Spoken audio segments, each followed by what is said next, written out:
Bapak Ibu Kepala Sekolah, salam sehat dan salam ketemu kembali di channel YouTube Sentra Kompetensi.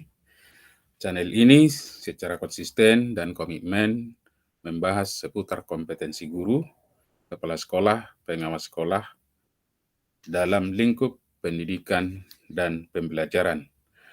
Kali ini kita akan membahas tugas dan fungsi atau tupoksi kepala sekolah menurut Permendikbud nomor 15 tahun 2018 sebagai dasar perhitungan beban kerja kepala sekolah yang ekuivalen 37,5 jam.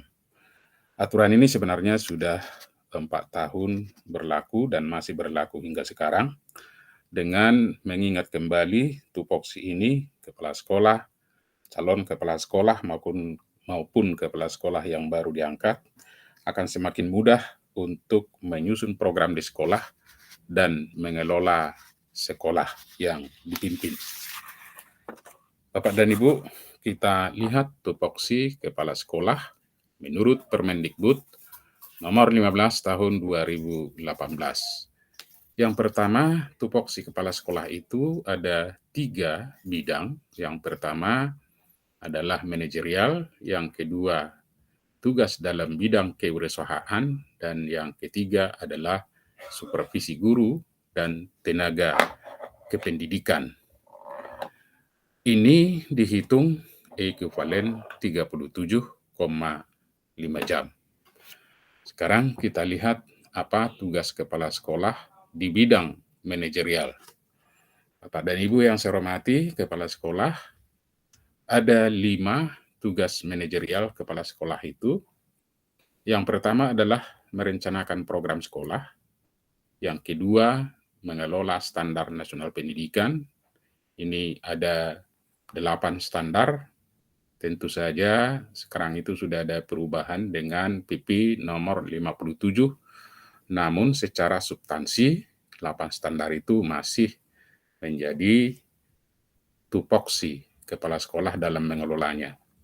Kemudian melaksanakan pengawasan dan evaluasi. Yang keempat, melaksanakan kepemimpinan sekolah. Dan yang kelima adalah mengelola informasi, sistem informasi, manajemen sekolah.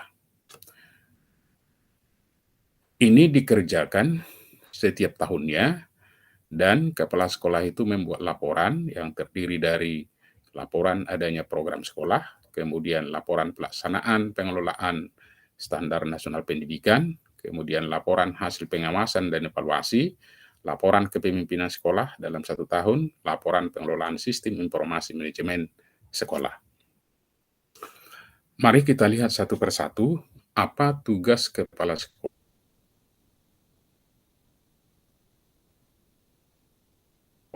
dalam merencanakan program sekolah. Merencanakan program sekolah dan fungsi daripada kepala sekolah. Yang pertama, merumuskan dan menetapkan visi sekolah. Setelah ditetapkan visi, ditetapkan lagi misi sekolah, kemudian yang ketiga merumuskan tujuan sekolah, setelah itu baru menyusun rencana kerja sekolah jangka menengah, dan dari jangka menengah menyusun rencana kerja tahunan atau yang kita sebut RKT, dan dari RKT diturunkan lagi yang kita sebut dengan rencana kegiatan dan anggaran sekolah atau RKAS. Nah, ini menjadi dokumen penting di sekolah, yaitu RKS, garis miring, RKJM, bahwa RKJM itu sudah di dalam RKS yang umurnya 4 tahun, kemudian dari RKJM diturunkan RKT, dari RKT program kerja tahunan yang memiliki biaya akan dituangkan ke dalam RKAS. Nah, bagaimana alur ringkas menyusun RKS RKJM? Pertama, kepala sekolah harus membentuk tim pengembang sekolah, kemudian melakukan evaluasi diri sekolah atau pemetaan mutu yang di dalam sekolah penggerak, atau untuk ke depan ini sudah berubah nama menjadi perencanaan berbasis data yang menggunakan data dari profil pendidikan. Nah, yang masih kita gunakan, beberapa sekolah, sebagian besar masih menggunakan profil sekolah itu dari hasil EDS didapatkan profil sekolah, Dari profil itu akan didapatkan beberapa rekomendasi dan ini digunakan untuk menyusun program rencana kerja sekolah maupun rencana kerja jangka menengah. Namun, tidak semua rekomendasi itu yang dituangkan ke dalam RKS, tetapi harus dipilih skala prioritas. Kita atau kepala sekolah memilih program yang terpenting di antara yang penting, sehingga adanya namanya istilah skala prioritas yang dituangkan ke dalam RKS dan RKJM. Dari RKS itu kita breakdown, dari RKJM di breakdown dapatlah rencana kerja tahunan atau menjadi tugas dan fungsi kepala sekolah itu dalam 1 tahun. Kemudian dari rencana kerja tahunan itu sebagian besar ada kegiatan-kegiatan yang memerlukan kos atau biaya, itu semua masuk ke dalam RKAS. Nah, itu yang pertama. Yang kedua, mengelola standar nasional pendidikan, tentu seperti yang kita ketahui ada 8 standar, jadi sangat banyak tugas-tugas kepala sekolah yang berkaitan dengan 8 standar ini. Pertama, melaksanakan pengelolaan standar kompetensi lulusan. Untuk saat ini standar kompetensi lulusan sudah diganti, sudah ada perubahan, yaitu Permendikbudristek nomor 05 tahun 2022.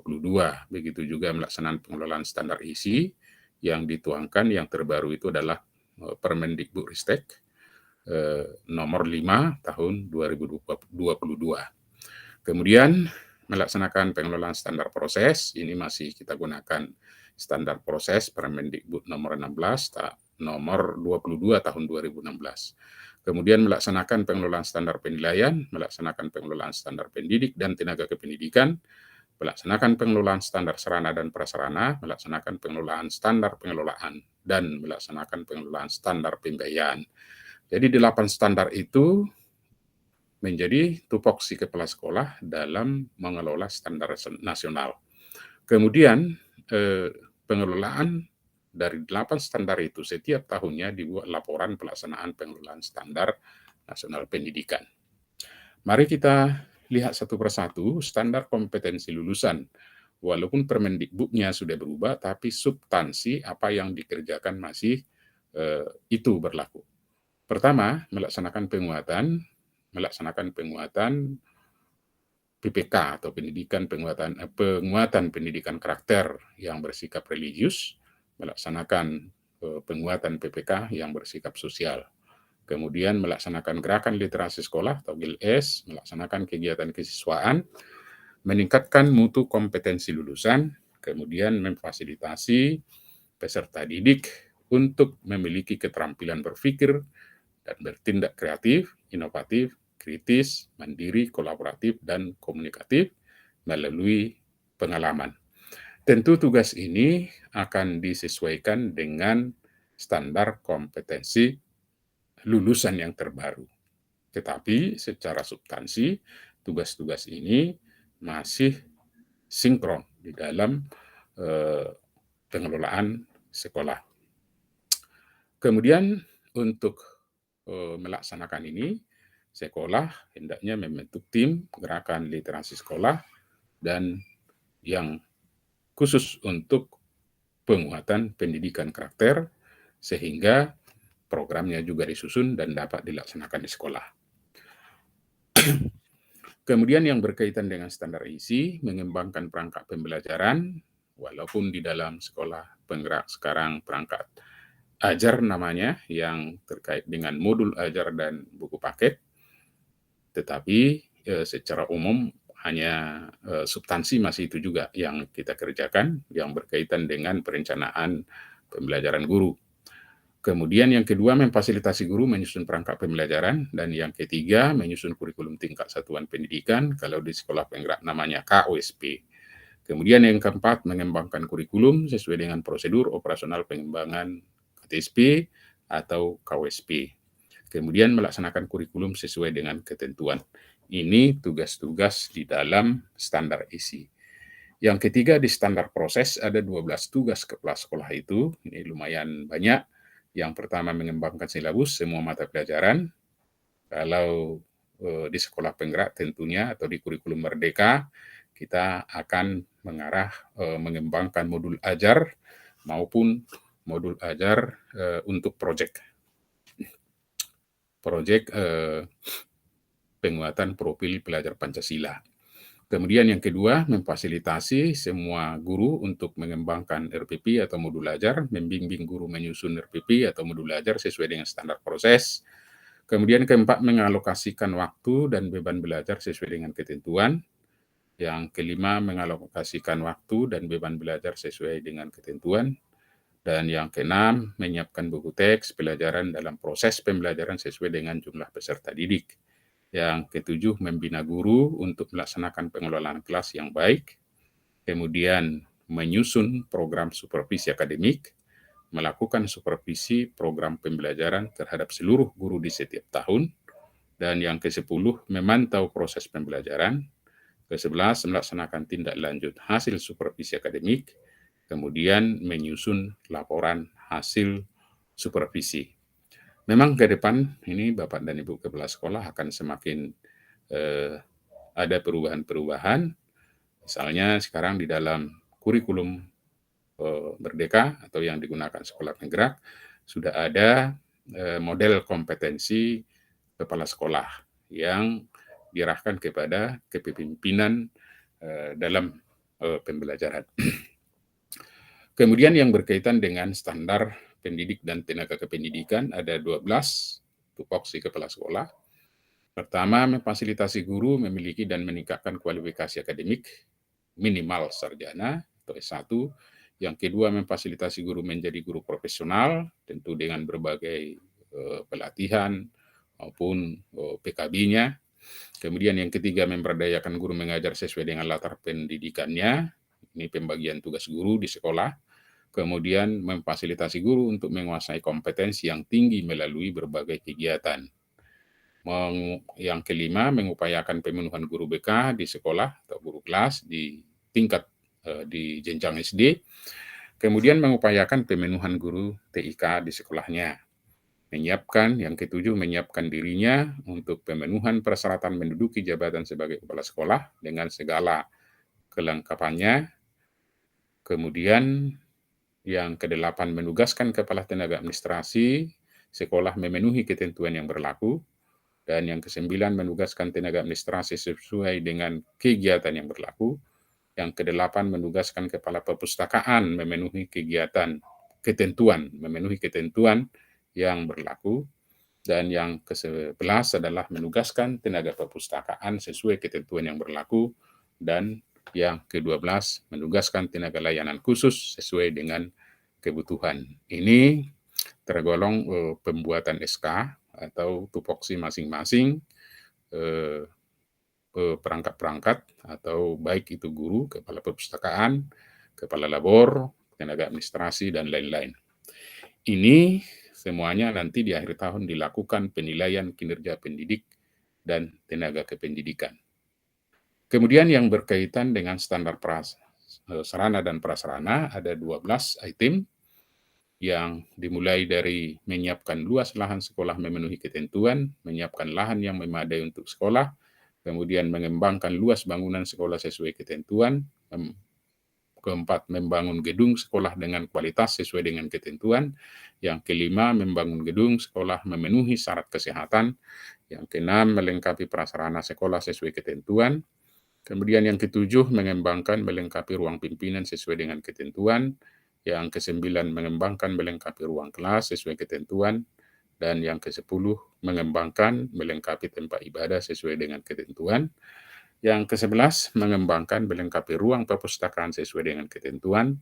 Dan ke-12 adalah mengembangkan melengkapi ruang laboratorium biologi sesuai dengan ketentuan. Tentunya dalam pelaksanaan ini sangat terkait dengan biaya, sehingga kepala sekolah tentu menyusun berbagai macam proposal, kemudian membuat semacam perencanaan dan juga melaporkan keadaan bangunan atau sarana prasarana yang ada di sekolah, di Dapodik, sehingga pemerintah pusat maupun di daerah dapat memberikan bantuan untuk melakukan pembangunan sarana sesuai dengan ketentuan yang ada. Masih sambungannya yang ke-13, mengembangkan melengkapi ruang laboratorium fisika sesuai ketentuan, mengembangkan melengkapi ruang laboratorium kimia sesuai ketentuan, kemudian mengembangkan melengkapi ruang laboratorium komputer, mengembangkan melengkapi ruang konseling, kemudian mengembangkan dan melengkapi ruang UKS, mengembangkan dan melengkapi jamban peserta didik, mengembangkan melengkapi gudang peserta didik, dan juga mengembangkan dan melengkapi ruang sirkulasi, mengembangkan melengkapi tempat bermain, mengembangkan melengkapi kantin, mengembangkan melengkapi tempat parkir. Nah, ini semua berkaitan dengan standar sarana dan prasarana yang secara bertahap dilengkapi, dan juga ada program perawatan, dan juga ada lagi ketentuan-ketentuan yang lain sehingga semua prasarana itu dapat berfungsi dengan baik.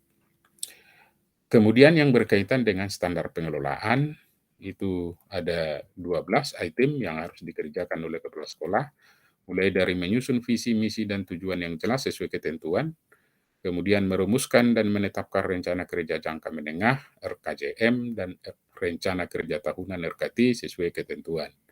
Yang ketiga, menyusun pedoman pengelolaan pendidikan. Keempat, mengembangkan struktur organisasi sekolah yang lengkap dan efektif. Yang kelima, melaksanakan pengelolaan kesiswaan. Dan yang keenam, melaksanakan pengelolaan bidang kurikulum dan kegiatan pembelajaran. Yang ketujuh, menyusun KTSP dengan melibatkan beberapa unsur yang terkait. Dan yang kedelapan, memberdayakan pendidik dan tenaga kependidikan di sekolah. Yang ke-9, melaksanakan penilaian kinerja pendidik dan tenaga kependidikan. Yang ke-10, menyusun pedoman pengelolaan pembiayaan investasi dan operasional sesuai ketentuan. Yang ke-11 adalah memberdayakan peran serta masyarakat dan membangun kemitraan dengan lembaga lain yang relevan dalam melakukan berbagai kegiatan pengelolaan pendidikan. Yang ke-12 adalah mengembangkan sistem informasi manajemen atau SIM sekolah.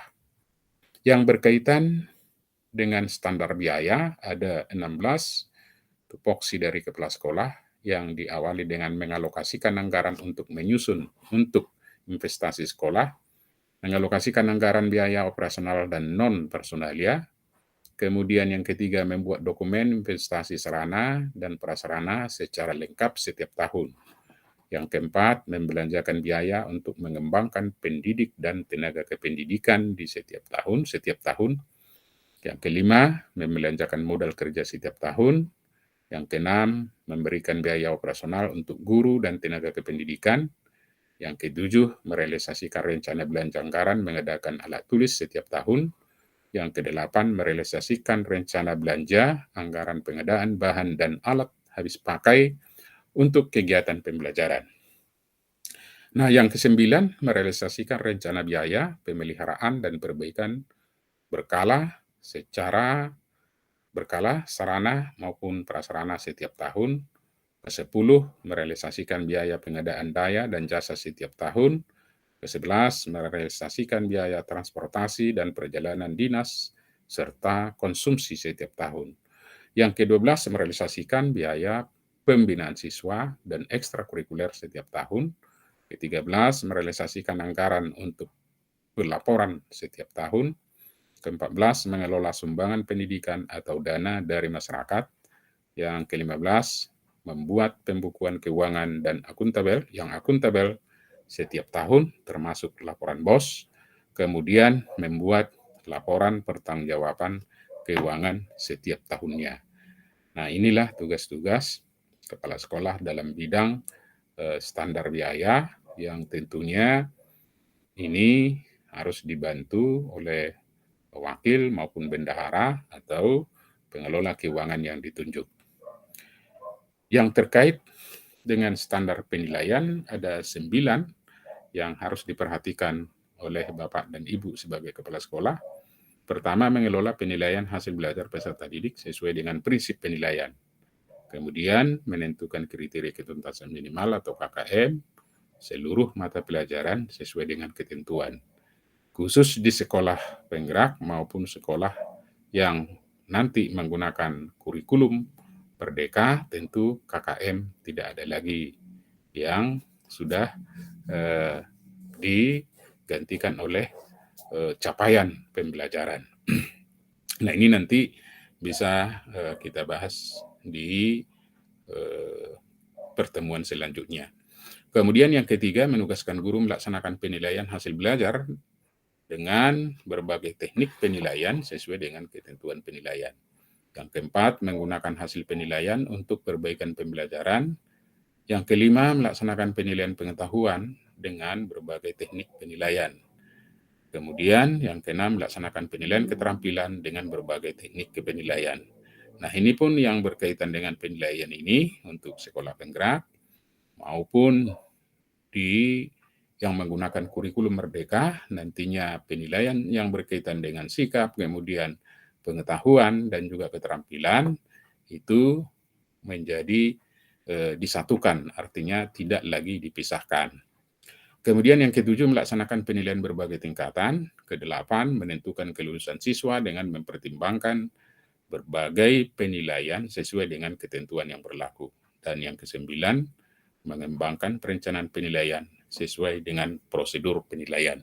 Nah, ini nanti akan ada perubahan-perubahan sesuai atau seiring dengan regulasi yang ada dari pemerintah, sehingga yang berkaitan dengan penilaian itu tetap dilakukan, tetapi sesuai dengan tuntutan kurikulum. Kemudian itulah Bapak dan Ibu yang berkaitan dengan tupoksi kepala sekolah dalam mengelola 8 standar pendidikan. Tugas yang ketiga tadi kita sebutkan adalah pengawasan dan evaluasi. Nah, ini sering sekali terlupa sehingga kepala sekolah lupa menyusun program pengawasan dan evaluasi, atau yang kita sebut dengan MONEP, monitoring dan evaluasi. Nah, tugas-tugas yang berkaitan dengan tupoksi sebagai kepala sekolah melakukan pengawasan dan evaluasi adalah yang pertama, merencanakan program pengawasan dan evaluasi, jadi harus ada programnya. Kemudian melaksanakan program pengawasan, yang ketiga melaksanakan program evaluasi diri sekolah, kemudian melaksanakan evaluasi kurikulum dan pembelajaran, melaksanakan evaluasi pendayagunaan guru dan tenaga kependidikan, kemudian mempersiapkan diri untuk akreditasi sekolah. Ini juga sudah ada perubahan-perubahan ketentuan di akreditasi sekolah. Kemudian yang ketujuh adalah menyusun dan menyampaikan laporan program pengawasan dan evaluasi. Nah, ini nanti dilakukan setiap tahun sehingga ada dokumen berupa laporan maupun berupa program. Yang pertama ada dokumen program pengawasan dan evaluasi yang sering dilupakan dan terkadang juga disamakan dengan program supervisi. Kemudian yang kedua, dokumen laporan, pelaksanaan dan hasil evaluasi yang memenuhi hasil evaluasi diri sekolah, evaluasi kurikulum, evaluasi pendayagunaan GTK, evaluasi persiapan untuk akreditasi sekolah. Itu tugas tupoksi atau jabaran tupoksi kepala sekolah yang ketiga. Tadi tupoksi itu secara garis besarnya ada 5 tugas besarnya. Yang keempat adalah yang berkaitan dengan kepemimpinan sekolah. Pertama, menyusun dan menetapkan struktur organisasi sekolah, menetapkan guru dan atau kepala tenaga kependidikan dalam STOK yang telah ditetapkan. Kemudian mendelegasikan sebagian tugas kepada wakil kepala sekolah yang relevan dengan bidang tugas. Dan yang keempat, membuat rencana kerja strategis dan rencana kerja tahunan untuk melaksanakan peningkatan mutu. Kemudian membuat keputusan anggaran. Yang ketujuh, sekolah dengan mempertimbangkan masukan dari guru, komite sekolah, dan penyelenggaraan sekolah, khususnya dari swasta.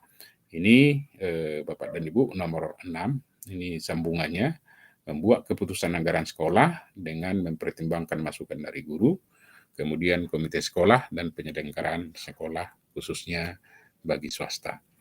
Yang kedelapan adalah berkomunikasi untuk menciptakan dukungan intensif dari orang tua, peserta didik, maupun masyarakat.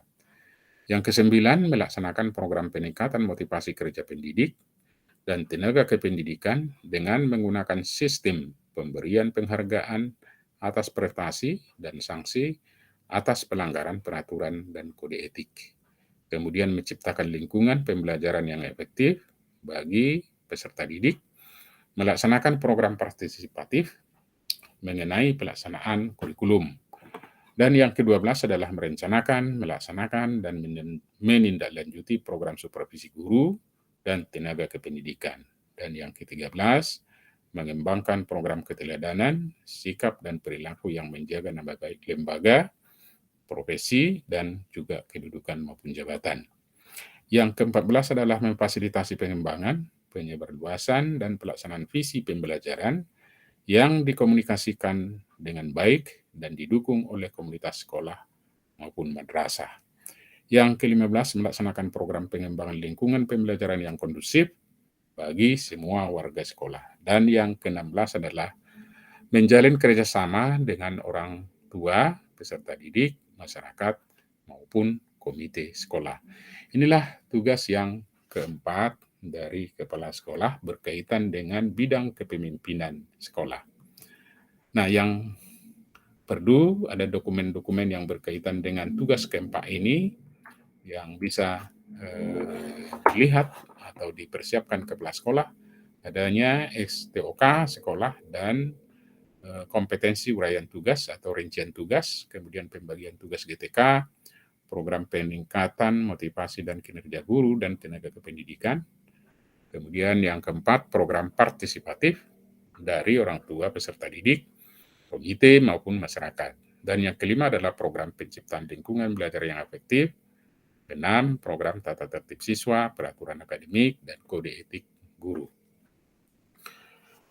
Tugas yang kelima berkaitan dengan sistem informasi manajemen sekolah. Nah, ini juga sangat penting, termasuk akses di dalam sekolah itu, sehingga pengelolaan informasi maupun dokumen-dokumen itu bisa terkelola dengan baik. Yang pertama adalah mengelola sistem informasi manajemen yang menandai untuk mendukung administrasi pendidikan yang efektif, efisien, dan akuntabel. Yang kedua, menyediakan fasilitas informasi yang efisien, efektif, dan mudah diakses. Dan yang ketiga, menugaskan seorang guru atau tenaga kependidikan untuk mengelola data pokok pendidikan. Yang keempat, melaporkan data informasi sekolah yang telah terdokumentasikan kepada Kementerian Pendidikan dan Kebudayaan dan kepada Kepala Dinas Pendidikan Provinsi, Kabupaten, Kota yang sesuai dengan kewenangannya. Dan yang kelima adalah memfasilitasi atau mengembangkan program forum komunikasi antar warga sekolah yang efektif dan efisien. Nah, yang harus dilengkapi oleh kepala sekolah di sekolah yang bersifat dokumen, yaitu adanya fasilitas sarana dan prasarana sistem SIM berbasis IT atau manual. Yang kedua, SK pengelolaan SIM. Yang ketiga, laporan data dan informasi kepada pihak terkait. Kemudian mengelola data peserta didik, data nilai siswa, data guru, data tenaga kependidikan, informasi program, dan lain sebagainya. Itu tugas kepala sekolah yang kelima terkait dengan mengelola sistem informasi manajemen sekolah. Nah, Bapak dan Ibu, itu baru bagian dari manajemen yang tadi kita lihat ada 5 tugas besarnya. Yang kedua adalah tupoksi kepala sekolah yang berkaitan dengan pengembangan kewirausahaan. Apa saja yang dikerjakan oleh kepala sekolah di bidang kewirausahaan? Pertama, harus ada program pengembangan kewirausahaan di sekolah. Yang kedua, melaksanakan program yang telah disusun. Kemudian program pengembangan jiwa kewirausahaan, ada inovasi, ada kerja keras pantang menyerah, dan motivasi untuk sukses. Ini bisa diintegrasikan dalam pembelajaran maupun ekstrakurikuler, ya, maupun kurikuler. Kemudian yang keempat, melaksanakan program pengembangan jiwa kewirausahaan, dan yang kelima, melaksanakan evaluasi program pengembangan kewirausahaan. Nah, bukti fisik bahwa program ini, tugas ini telah dikerjakan, minimal ada 3. Pertama, ada rencana program pengembangan kewirausahaan, kemudian ada laporan pelaksanaan program pengembangan kewirausahaan, dan ada laporan evaluasi program pengembangan kewirausahaan. Itu tugas kepala sekolah dalam bidang kewirausahaan. Sekarang yang berkaitan dengan supervisi kepada guru maupun tenaga kependidikan. Pertama, merencanakan program supervisi guru dan tenaga kependidikan, melaksanakan supervisi guru, melaksanakan supervisi terhadap tenaga kependidikan, dan yang keempat, melaksanakan evaluasi supervisi guru dan tenaga kependidikan. Nah, di sini bisa kita lihat setiap kegiatan itu harus diiringi adanya evaluasi terhadap kegiatan tersebut. Nah, dokumen yang harus dilengkapi sebagai bukti bahwa tugas ini dilaksanakan dengan baik, sekolah perlu dan harus memiliki program supervisi guru dan tenaga kependidikan. Kemudian ada laporan pelaksanaan dan hasil supervisi guru. Yang ketiga, laporan pelaksanaan dan hasil supervisi tenaga kependidikan. Kemudian ada laporan evaluasi pelaksanaan dan hasil supervisi tenaga kependidikan. Bapak dan Ibu yang saya hormati, kepala sekolah, calon kepala sekolah, atau kepala sekolah yang baru diangkat, itulah tupoksi dari kepala sekolah, dan menjadi tambahan dari tugas itu ada lagi pengembangan keprofesian berkelanjutan. Nah, ini yang sangat berkaitan dengan karir dan juga peningkatan kompetensi dari kepala sekolah. Yang pertama, adanya pengembangan diri, boleh itu kegiatan kolektif kepala sekolah, misalnya di MK2S dan kegiatan-kegiatan lain, seminar, bintek. Kemudian ada diklat fungsional. Diklat fungsional ini berkaitan dengan pelatihan-pelatihan yang minimal jamnya 30 JP. Kemudian dalam pengembangan keprofesian berkelanjutan juga kepala sekolah dituntut membuat publikasi ilmiah. Ini menjadi sebuah syarat ya untuk bisa naik pangkat, terutama golongan 3D sampai ke atas. Kemudian menyusun karya inovatif. Nah, di luar itu masih ada lagi tugas-tugas tambahan, tentunya apakah tugas tambahan itu di lingkungan sekolah yang berkaitan dengan pemerintah setempat dan sebagainya. Nah, itulah tugas-tugas tupoksi kepala sekolah yang terkait dengan Permendikbud nomor 15 tahun 2018 yang diekuivalenkan bahwa kepala sekolah itu melaksanakan tugas, kalau diidentikan dengan guru, tugas pembelajaran sebanyak 37,5 jam. Demikian Bapak dan Ibu yang saya hormati, kepala sekolah, calon kepala sekolah maupun kepala sekolah yang baru diangkat. Hendaknya tupoksi ini kita laksanakan dengan baik sehingga sekolah yang kita kelola tetap berjalan dengan baik dan berprestasi dan mencapai mutu yang kita harapkan. Demikian Bapak dan Ibu, semoga sukses.